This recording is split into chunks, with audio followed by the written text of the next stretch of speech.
আসসালামু আলাইকুম রহমতুল্লাহি ওয়াবারাকাতু। তুমি কি জানো ফেরেশতাদের সর্দার কে? তিনি এমন একজন যার নাম শুনে আকাশ কেঁপে ওঠে। তিনি জিবরাইল আলাইহিস সালাম। আল্লাহর পক্ষ থেকে নবীদের কাছে ওহী পৌঁছাইতেন তিনি, যার ডানার সংখ্যা ৬০০, পুরো আকাশ ঢেকে যায়। তিনি এমন মহান যে একবার রাসূল সাল্লাল্লাহু আলাইহি ওয়াসাল্লাম তাকে মূল রূপে দেখলে ভয় ও বিস্ময়ে স্তব্ধ হয়ে যান।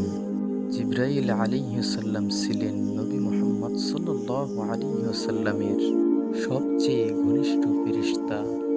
তিনি কেবল কুরআনই নয়, তাওরাত, ইনজিল সব কিতাব ওহীর মাধ্যমে নবীদের কাছে পৌঁছিয়ে দিতেন। এই জিবরাইল আলাইহিসসালাম একবার রাসূল সাল্লাল্লাহু আলাইহি ওয়াসাল্লামকে বলেছিলেন, আমি যদি জানতাম উম্মতের কষ্ট কেমন, তাহলে আমি আরো বেশি সাহায্য চাইতাম আল্লাহর কাছে। এমন ফেরেশতা আমাদের নবীর পাশে ছিলেন, তাই আমরা গর্বিত।